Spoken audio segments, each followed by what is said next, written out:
Okay, so we have a Schlage deadbolt here, and showing how to open the door with the key. And if your battery ran out, you make sure the turn knob is flat. You put the key in, you turn it quarter of a way, and then you push the key cylinder inside. Now it's able to lock and unlock. You can use it. That's amazing. Use the knob. Okay. Okay. Now, if you want to leave the house, let's say you lock the door. Yep. You just turn the key back quarter of the way. No, you don't turn it back. You just pull it back here.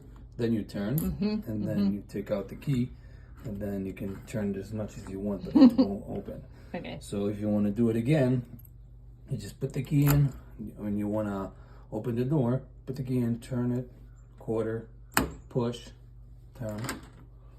turn it back.